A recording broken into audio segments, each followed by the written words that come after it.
on the channel. Let me just check if we are live. 1 second.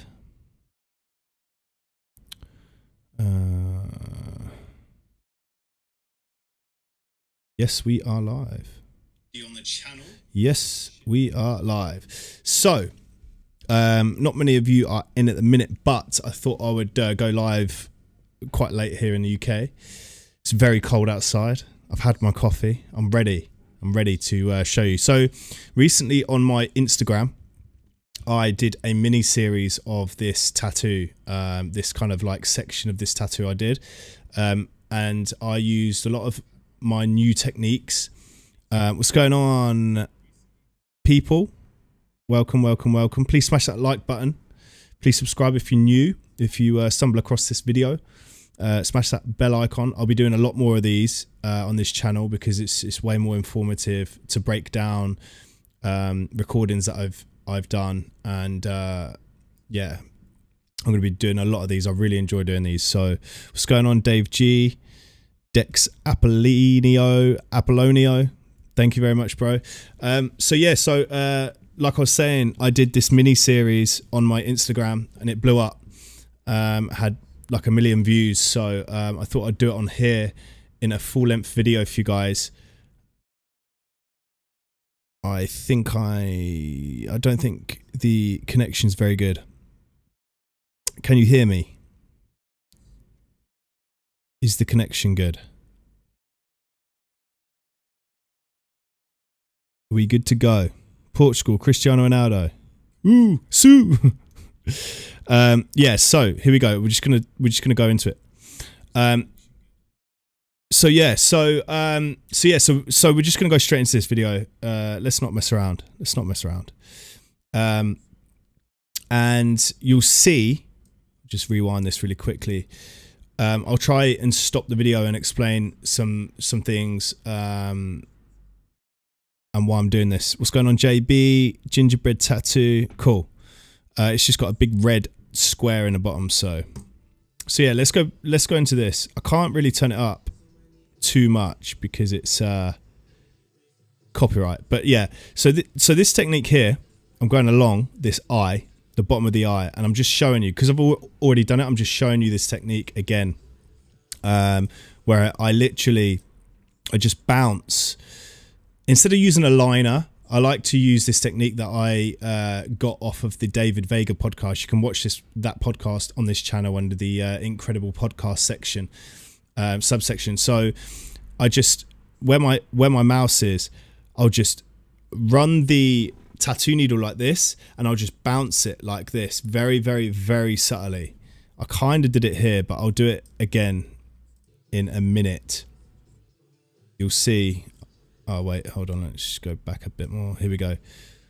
So I'm just bouncing that really, really, really slowly. And I'll do the same bit for this section here, the same technique.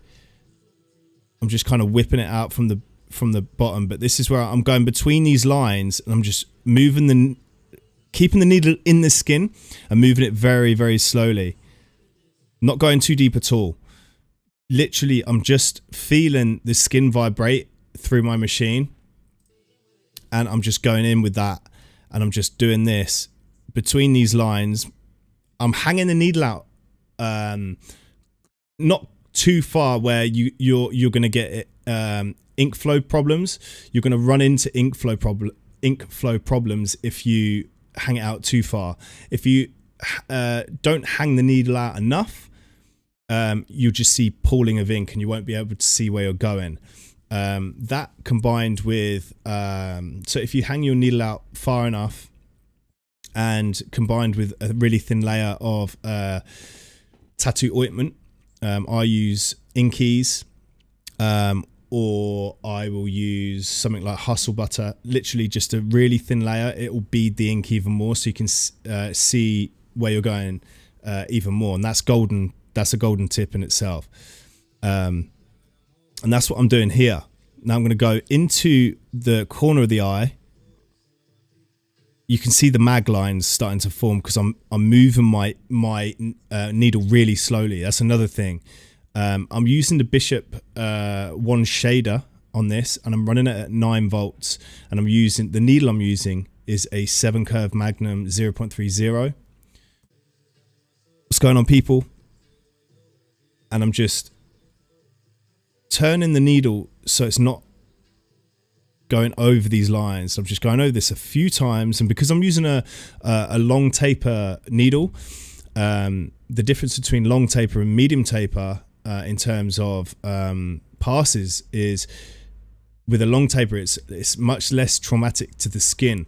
A lot of realistic artists, myself, like Black and Grey, for instance, like myself or David Vega, they'll always use long taper needles because it allows you to do to make more passes on the skin without traumatizing the skin. Obviously, you know, everybody's skin's different. Every canvas is different. It bleeds, it stretches, it tans.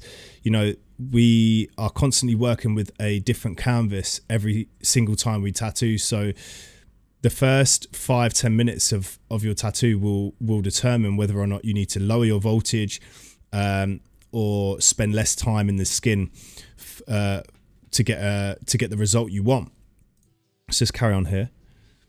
You can see it's nicely building up these layers here. I'm using a triple black here by Dynamic Ink, and this is the bouncing technique I'm using, the David Vega technique that I got from that, and I'm just creating that line there on both sides, and then I'm just going to go in and fill this. I'm moving my needle very, very, very slowly. I'm just going to turn the needle and just bounce it, and again just going over to make sure. And I'm always looking at the reference as well, guys, so certain parts will be darker, certain parts will be a lot less saturated, and you can see it's pretty solid in there. And then this is how I do my eyelashes. I'll turn my needle to the angle of the eyelash, and I'll just whip out from what I've already done, just whipping that out like this, turning my machine in my hand to get that kind of like curved effect. I'm just constantly looking at my reference back and forward, seeing which tones are where. You can see a bit of ink pool in there, but that's fine. I can still see where I'm going, and it's pretty much in there. It's pretty solid. What's going on, people? And I'm just gonna create this shadow, this shading above the eye here, just to create some depth. And I'm just using a pendulum swing, a brush technique is what I called it, because it's like a paintbrush. You're like painting a canvas. It's the same kind of technique. In at 45, out at 45, in at 45, and then back. I'm using both motions, the forward and the back. And sometimes I'll just use the backward drag back, if you like. You can see it's super smooth. This is, you'll know, in my courses, especially the full tattoo course, I explain the equation, if you like, between hand speed and machine speed. Voltage, or hertz, is what I like to use on the ACOS M1, which is my daily machine I use. You will get these kind of like dots, and you'll know if you're using the correct hand speed to voltage if you're getting this. If it's too if you're not moving your machine fast enough, you'll start to get these mag lines. You can just see the lines starting to form, and that's because I'm not moving it quick enough. But I kind of like this, how this looks in the skin, and it heals pretty smooth anyway, so it's no biggie. If I wanted to, I think I do that later on in the video. I kind of smooth this out, so I'll then go in the direction of what the reference is, which I've done here, and then I'll then just angle. I'll turn my needle a tiny bit, and then just go back over the space like this way, for instance, because this is in this direction. I'll just go back over it slight different angle, and that'll just smooth that right out. Same hand speed, same voltage. I won't change my voltage through the tattoo at all. And let's see what we're going to do here. I'm just going to be doing this upper crease in the eyelid again with the bouncing technique. And instead of I like doing this technique because instead of using a liner, it just creates a softer look. Again, something I got from David Vega. And then I'm just whipping out from this. You can see, if you notice, very, very subtle. This is very subtle. You can see the lines starting to form. So although you think I'm moving my needle fast, I'm not going fast enough to create these dots. So I speed up as I get around here because I want obviously this part here because it fades out a lot more. I move my hand a bit faster to create a bit of a softer look and to get those dots similar to what I've done here. All this is red because he had quite red skin. He had quite sensitive skin, but in a few more passes with the light tone, this will just smooth this redness out. But I know it's in there just because I'm experienced enough to know that I shouldn't go back over this area until it's calmed down a bit. So you can see I'm just moving my hand a bit more faster now. I'm using the drag back here, and you can see the dots starting to form. I'm just layering this up very slowly, just using the backward motion. And then I'll come back up here and use the brush technique. Just to create that soft. And that's pretty smooth, man. That's a pretty smooth transition through there. I'm not going to overdo this either. You can add, you can't take away. Again, with the brush technique, just following my reference here. Please smash that like button, guys. I'm just doing multiple passes here. I think I've gone into a slightly darker tone of ink. I'm using dynamic here. I've got my drop system that I use. And I'm just using the drag back here just to create a bit of a shadow on this part of the eyelid here,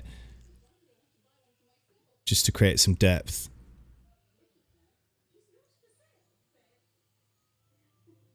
I think I'm rinsing my needle out right now, and this is how I do my yes, I did rinse my needle out because this is how I do my eyebrows. I don't go in with the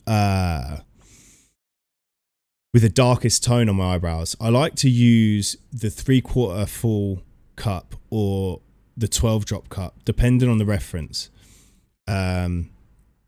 And this is how I do my eyebrows. So again, it's exactly the same technique I would use with the eyelashes. And this is how I do my eyebrows. Just going in, just turning my needle to suit which direction. I'm constantly turning. Just go in to make some, because obviously the start of the eyebrow towards the middle of the bridge of the nose is going to be a lot lighter than this part. So I'm spending a bit more time, a few more passes over this section of the eyebrow here. And then I'll come from the other way, again turning my needle to suit the direction of the hair. And just turn this down a tiny bit, don't want to get flagged. But yeah, that's pretty simple. The eyebrows in. I could probably go back over this part here. I haven't quite gone to the end of the line. It's just kind of faded out a bit more. But this is how I do my eye, the middle of the eye. And again, this is super. I don't like using liners. Because it's just bad practice, I think, for black and grey. Unless you want to use liners to create that kind of style. But I want it to be as soft as possible. So anywhere I can, I'll use a mag, and I'm using a 7 curve mag here, 0.30, like I said. And again, I'm just using every part of the mag, switching my my hand direction up, the needle direction. I'm moving my needle very, very, very slowly. You can see the skin starting to redden up here. This is what happened here. I could see the ink in the skin, and then it just starts to redden up. It's exactly the same with this. Like a minute ago, you could see every single dot, and now it's starting to redden up. It's just this skin. It's just the canvas I'm working on. This is how I'm doing the pupil with the triple black. Depending on the reference, depending on what tone you use, but obviously pupils are always going to be black. So I'm using a triple black. I'm using the corner of the mag here. You can see I'm just going into it a few times. And then obviously under the eyelid, you're going to get a bit of shadow in. So I'll just pull down backward strokes, backward motions from here. Just sharpen this up a bit around here. I'm not going to go all the way with that tone, which is why I've stopped. For this part here, it's going to be lighter, and you'll see that on the reference. This is how I do my my bottom eyelashes, bottom lid eyelashes. Again, just turning the needle, just seeing what looks good.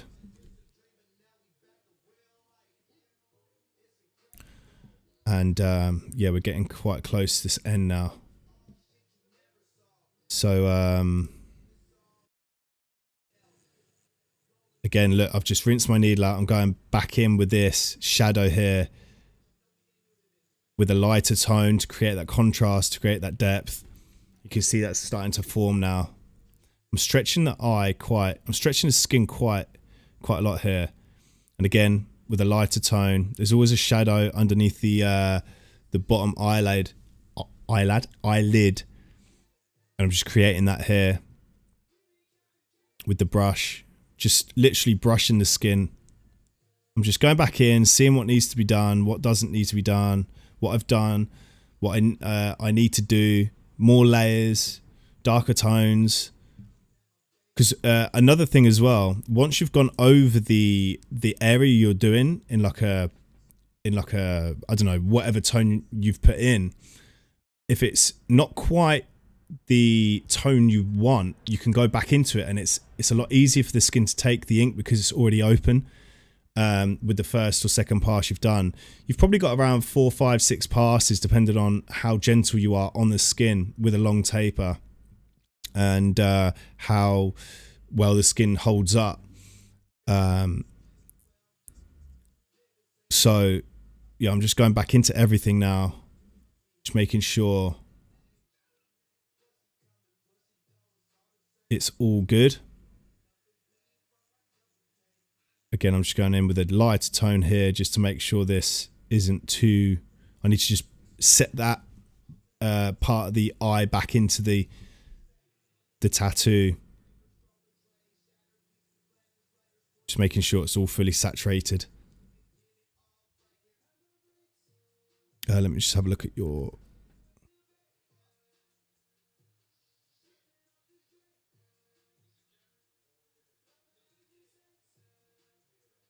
questions real quick. I'll answer your questions. I'll go through the chat and answer your questions after as well. If my phone doesn't die, it's on. Again, I'm using the drag back, making sure the hand speed, machine speed is good. If I go too quick, if my hand speed is too quick, you'll start to see little lines through, like mag lines, like stuttered lines. That's because you're moving your hand too fast, so you need to slow your hand down. I've said that loads of times on this channel in different videos. Excuse me. I'm just using different techniques. I'll use the drag back or the brush technique, depending on how soft I want to be in what area. or just gauge the area. It's nice to open up the skin with the drag back because it's super good on the skin. You can see every single dot is just uniform. It's good, and I know although it's red, it's gonna heal really good. And you can see this finished piece on my Instagram. This is just the nose section here. Just creating that really soft. Just in a couple passes. There you go. You can see that starting to form now. Move this up a bit. I like to saturate my tattoos a lot. I just feel like it's way more realistic. You can see it's starting to bleed, and I'm using quite a light tone. He just had crazy skin, to be honest, but the outcome was really, really, really nice. And this is how I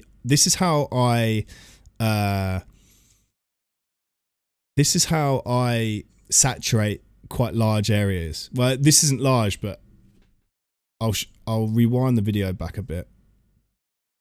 This is how I would say if I'm going to saturate this whole area. I would just start in a place, and just not stop until I've either run out of ink or I've got to a point where I need to get to. And I'll just, so hand control, hand speed is, consistent hand speed is super important, because here you go. This is where I start. Every single stroke, I make sure it's roughly the same speed. Every single stroke. And if I'll wipe it, see if I need to go into another area. That's how I look.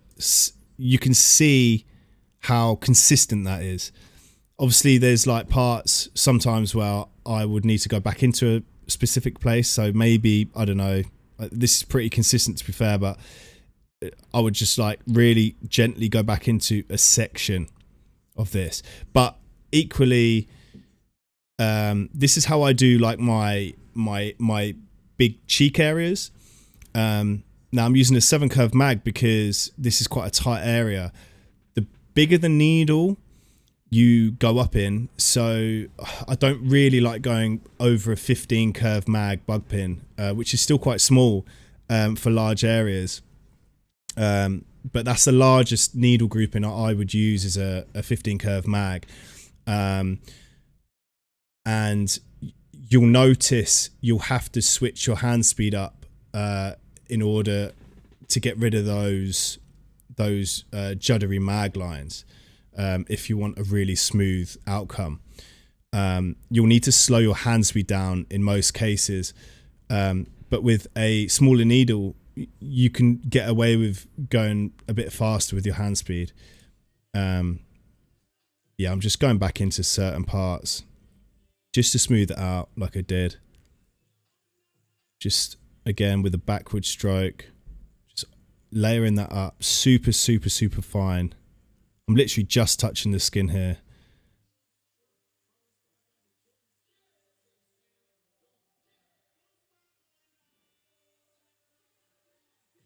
Again, there's a tiny bit there. I think we're pretty much at the end of the video nearly. Just getting that tiny bit of shadow in. I'm looking at the reference all the time. Just making sure it's super saturated. It's pretty much done now. Obviously it's very red, but when it calms down in like half an hour, everything will start to pop out again. The redness will go. I'm just going to give it a good last wipe.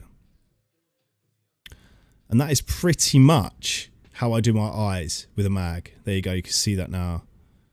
It is super red, but it is what it is. Like I said, some people's skin will be more red than others. I'm just going to go through your comments now. Before I... What's good, Ollie? Yes, perfect. Thank you, JB. It's going to be quite a quick video, this one. We've been live now for half an hour. What's going on, guys? If you do want to learn from me, if you enjoy learning from me as a teacher, you can head over to my my website, oliverayre.co.uk, and there's 2 courses available. There's a masterclass and a full tattoo course, which is like a lot more information around the industry and hand speed, needle types, and stuff like that. And then the masterclass is about it's about basically from start to finish how I would do a tattoo in like everyday practice kind of thing. So you can head over there. They're really cheap for the standard of information you get. Most people charge thousands. I'm charging $250, so it's very cheap for what you get. So many people have bought the course, and since I've dropped it down, it's going to stay that price. To be honest, I don't want to. There's people that need to buy machines and needles and stuff like that. Like, I know information's gold and stuff, but how can you handle the depth? It's just so. Khan KO says, how can I handle the depth? So the way I handle depth, I mean, it just comes with experience, to be honest. You're going to get experienced enough to know when you're going too deep or not deep enough. Like, you can see this is pretty solid. It's saturated in every part of the tattoo. Even in the light tones here, you can still see it slightly poking through the redness of the skin. I know it's in the skin. I know it's in there. It's not sort of scratched in. It's quite uniform in terms of, I can see the dots. I can see where they are. Even in this part here, I've just done. This is still in there. I can see through the redness, the light tone of ink. So it will come with experience. It's just practice, man, basically. Very sorry for failure in football. It's all good, mate. To be honest, Pavarotti, it's England are crap. They are crap. They're very crap. What size ink cups do you use? That was from I Multi Giant. So my ink cup sizes are about 16 millimeters, I think. I think they're the large cups. That's a good question because I don't really say that. I always forget. Are you slightly grazing the skin, just layering the shade? Yes, exactly, Duke City G. I'm just grazing the skin. I'm feeling, especially with a smaller mag, you can get away with not putting too much pressure, and that's something I learned with David as well. As soon as I switched because I would never use a 7 curve mag ever until I sat down with David Vega for a couple of hours and spoke off camera and on camera, and when I tried it for myself, I automatically it kind of forces you to focus on your hand technique even more. I thought I had a pretty good hand technique before that podcast, and then as soon as I used the 7 curve mag, the way he uses it, it just up my game, and just made me it forced me to watch each stroke where the needle was how the needle was positioned as well. So on the skin, you'll need to make sure, say if you're doing like a, I don't know, like a bit of skin like this, like a flat, you want to make sure the needle is flat to the skin at all times. You can't angle the needle like this, because you're going to get this part is going to be way darker than the end of this part. So you want to make sure that needle is straight at all times. Yeah, you can't just use it like this, otherwise you're just going to get lines, because this part of the needle is going to be hitting the skin way deeper than this part, and then even this part of the needle is going to be out even more. It might not even touch the skin, so you just need to be really careful with your needle positioning. I'm getting a delay in my ear. It's quite hard to speak. So using a 7 curve mag definitely changed the game.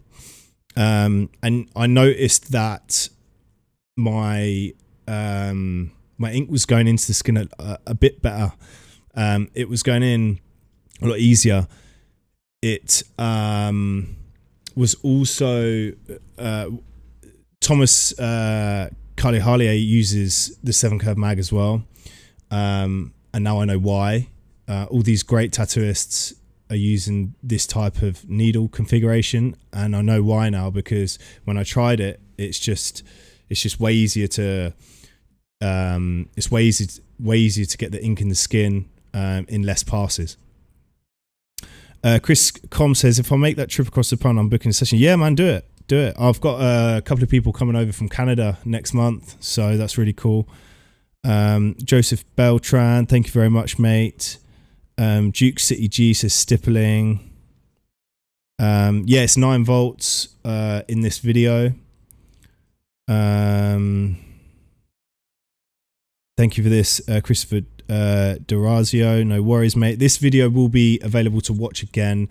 It's going to be saved as soon as we come off air. Love the way the contrast has given it so much depth. Yeah, and I think that's a massive thing as well for tattoos, because obviously this skin is very red. A lot of people will just go straight into, I've left this part here because I know this is a light part, like hitting the nose, and I'll go in with the white in this part here just to pop it out even more. But a lot of people that aren't experienced enough will just go back into a medium tone and go into this again because they can't see it that clearly in the skin. But experience, just let it calm down, go back to it in half an hour. Maybe come down here and do this part. This is why I've done all this part, and this is still super red down here. You can't really see it because it's off screen. But you can see down here it's like super red. So I've just gone up into parts here, and then I've gone into the eye because this is too red. So I'll then go and do the whole tattoo, and then I'll go back into the parts that I need to darken up, or yeah, basically darken up and create even more depth. And this eye's I'm pretty sure after this I did the other eye here, and let this calm down for half an hour, and then I'll go back into this eye, make sure that's cool before I move on to the next bit, and then I'll probably go back into this eye and make sure that's cool, and then just like jumping around the tattoo, waiting for the redness to go down. And obviously it's going to take more time, but it is what it is. A lot of people just use a lot of the same tone in their work because they might have a client like this. So yeah. Thank you, Stevie Green. Please write here your website's URL. Yes, it's going to be in the description. I think it's in the description now. I think it's www.oliverair.co.uk. There's a section to book a tattoo if you want to book a tattoo with me, or there's a section for courses as well. I was using a 14mm, so the light tones were darker. Thank you. Yeah, man. Yeah. What do you like? God's Warrior Forever says, what do you like better, the Acus M1 or the Bishop 1 packer? Acus M1 for sure. Acus M1 is, I've recently switched my cams from a 4.5 to, because I was using a really low voltage with a 4.5, which is what you need to use with a larger stroke machine, because it's just way too harsh on the skin. So Thomas uses like a 4.2, I think, or 4.1 stroke, whatever he uses in his Sunkist tattoo machine. And I messaged him privately and I said, dude, I'm not happy with, I'm using the Bishop 1 pack. He's like, it's a great machine, but it hits super hard. You need to, and even in the brochure, they give it, they give with the machine, it says 6 volts. So I was using 6 volts. I think it says 6 to 7 volts, and I was using the lower end of that, and it was still getting super red. So I turned the voltage down because he advised that, and it was way better, way better. That's why he's part of the low volt gang, which is a thing that he's made up with his crew. So it's just knowing what to do in certain situations. And obviously the Acus M1, you have to change the cam yourself, and I was using a 4.5 millimeter stroke, which is pretty high. It's really good for packing, really good for lining, but shading like this, it would have been even more red than what it is now. And I'm using a 3.5 stroke machine here, which is the one shader I'm using here, and that's red as it is. But I was using it at 9 volts, I believe. I could have turned it down to like 8 volts, but I was, my hand speed and stuff, you have to change your hand speed to match the voltage. I explain that in the full tattoo course on my website as well. Like, you want to make sure you get those dots instead of the mag lines. But yeah, I would choose the Acus M1 over everything, because it's just, I've changed the cam to the 3.7, and it's just a different machine, man. It's so good. It's so smooth. Everything you see on my Instagram now, I use the Acus M1. I have been using that. I did the Greek God piece with the Acus M1 on the leg. That was a killer piece. I was super impressed with myself with that. And yeah, it's just a really good machine. Could you give that site again? I didn't get it. It's in the description, dude. It's www.oliverair.co.uk. What's going on, guys? Right, guys, you said you'll come to Germany. This is from Music Circle 69. When and where? I'm hoping to come to Germany either the back end of this year, which I don't think is going to be possible now because of like visas and stuff. But probably early next year, before Feb, maybe January, end of Jan. That's probably when I'll be going there. Across my FYP all last week. Glad I caught this live. No worries, Claudio Audio. Claudio Audio, that's a cool name. What do you think about Pantera ink? I like Pantera ink, but I use the gold one, I think, which is the EU standard one now. Although it's quite hard to use, I think all these EU standard ones now are quite hard to use. I just love dynamic. I love how it looks in the skin. A good ink for me is having it super pigmented, loads of pigment, but still easy to work with. Brands like World Famous, they're really pigmented, but they're super thick as well. So when you wipe it off the skin, you're wiping multiple times because it's just super thick. With dynamic, you wipe it once or twice, it's gone, and you can move on and carry on with your tattoo. Other brands I've used, I've felt like they're just super hard, and then you end up wiping the stencil off, and then it's stress. It's more stress. I like the way I like to tattoo is achieve my tattoo in the least stress as possible, the most simplest way possible.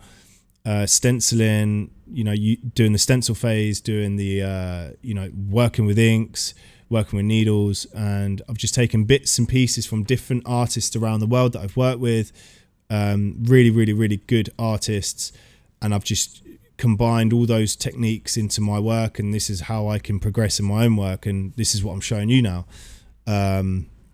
So yeah. Why not 3.0 for black and grey? I just feel like anything under 3.5 for black and grey, I just feel like it hits too shallow, too soft. The EXO machine, I think I got the 2.5 stroke machine. It just wasn't very good at all.